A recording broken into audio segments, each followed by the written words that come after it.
Sementara kami bergabung dengan Kepala Pelaksana BPBD NTB, Pak Ahmadi. Selamat siang. Selamat siang.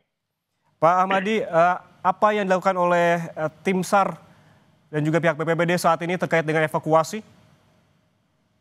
Ya, jadi keterkaitan dengan evakuasi oleh tim SAR gabungan ya, bukan hanya tim SAR saya, tapi tim SAR gabungan. Sekarang ini sedang melakukan vertical evacuation karena ini dia berada di tebing, jadi diangkat itu dengan memakai tali temali sekitar kedalaman 400-an meter lah dari punggung Gunung Rinjani. Itu yang sedang lagi proses sekarang ini. Artinya yang dilakukan saat ini adalah vertical evacuation dan tidak menggunakan helikopter ya Pak? Oh, tidak bisa karena kondisi medan yang cukup ekstrim. Kalau pakai helikopter, bagian sebelah bukit ini ada pasir. Jadi kalau ada kena baling-baling, kemungkinan pasirnya akan berterbangan dan bisa mengancam engine daripada helikopter. Maka dipilih strategi memakai secara manual, yaitu dengan tali temali, dengan beberapa pembuatan angkur, karena memang batuannya di situ lemah dan berada di atas pasir. Itu kesulitannya. Pak Ahmadi, kami memastikan kembali posisi jenazah korban, apakah masih di kedalaman 600 meter, apakah sudah berhasil atau sudah berhasil diangkat? Masih dalam proses, Pak. Masih dalam proses, karena begitu dalamnya ya, sampai 400 meter, itu butuh waktu yang agak lama untuk mengangkatnya sampai ke punggung. Untuk strategi dari tim SAR gabungan, apakah ada tim SAR gabungan yang ada di bawah begitu dan juga ada tim SAR yang berada di atas untuk menyambut jenazah? Seperti apa dalam strategi evakuasi ini? Ya, jadi dalam strategi ini semua plan A itu, plan B, plan A itu semua sudah diantisipasi dan dikerjakan di lapangan karena kondisi di sana ini setiap saat bisa berubah dalam hitungan menit. Jadi dibagi, ada yang di bawah, yang ada di sekitar dasar Danau Segaranak. Ya, apabila tidak mungkin dari atas, dia bisa naik merambat ke atas. Apabila tidak bisa dari bawah, dia bisa dari atas. Nah, itu sudah dipikirkan sama teman-teman di lapangan. Mana yang paling mudah dilakukan. Dan ternyata yang paling mudah juga adalah di vertical rescue ke atas. Walaupun agak berat, butuh tenaga yang cukup banyak untuk menarik tambang ke atas gunung di punggung Gunung Rinjani. Ya, artinya dalam vertical rescue atau evacuation ini ada petugas yang memang disiagakan di bawah dan juga ada petugas yang bersiaga di atas begitu. Lalu bagaimana dengan kontur tanah di sana? Kita ketahui bahwa Rinjani apalagi dari setelah vegetasi begitu, ini berpasir dan juga berbatu. Apakah ini turut menyulitkan proses evakuasi? Ya, betul sekali. Secara topografi, sudut kemiringan lereng ini kan mendekati 90 derajat, Pak. Di tempat yang agak landai sedikit itu ada tumpukan gerusan pasir di situ. Jadi apabila kita injak, kita bisa melorot ke bawah sampai ke kedalaman 1 kilometer sampai ke dasar Danau Segaranak. Di situ berbahayanya. Kemudian batuan di sana itu juga batuan lapuk. Ya, jadi harus hati-hati kita memasang angkur yang sampai terlepas.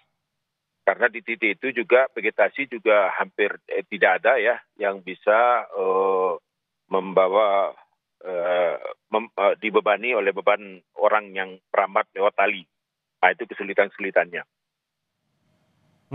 Lalu bagaimana dengan cuaca pada siang ini Pak Ahmadi? Saya melihat di gambar tadi yang terbaru sangat berkabut begitu.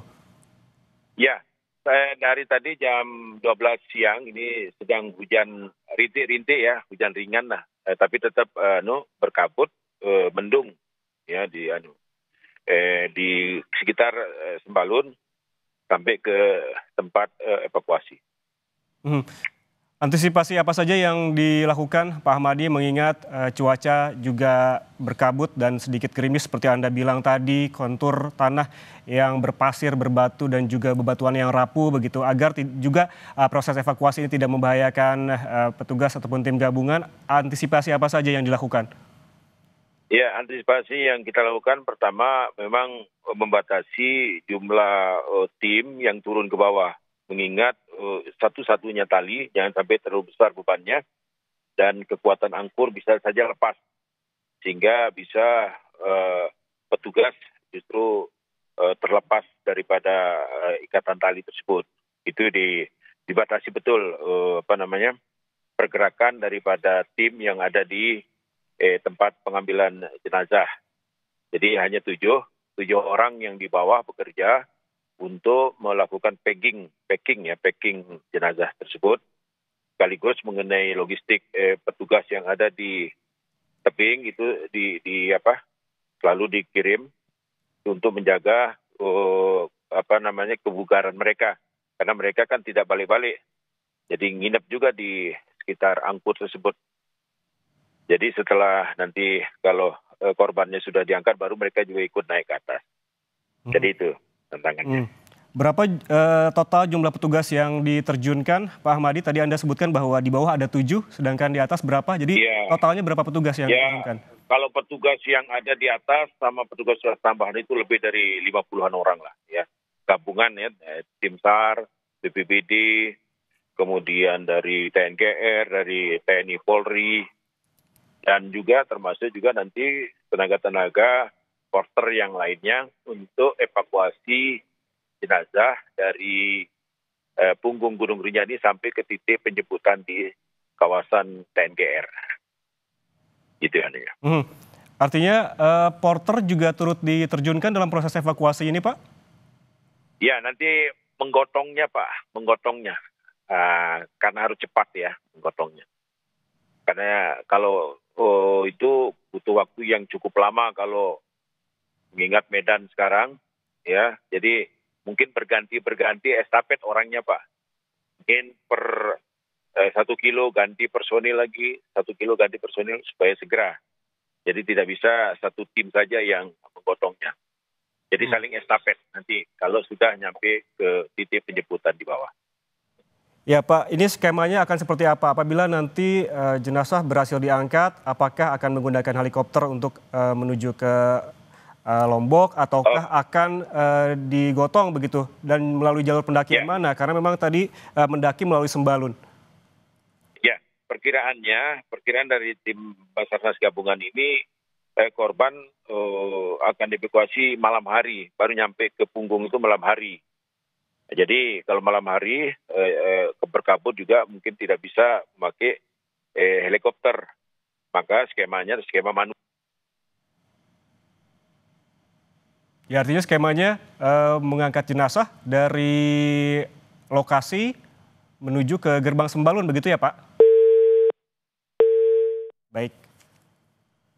Tampaknya terputus dengan Kepala Pelaksana BPBD NTB, Pak Ahmadi, terkait dengan proses evakuasi jenazah pendaki asal Brasil di Gunung Rinjani. Namun ada beberapa hal yang bisa digarisbawahi dari perbincangan kami bersama Pak Ahmadi tadi, bahwa proses evakuasi masih terus dilakukan hingga saat ini seperti yang visual Anda yang saksikan di layar kaca begitu.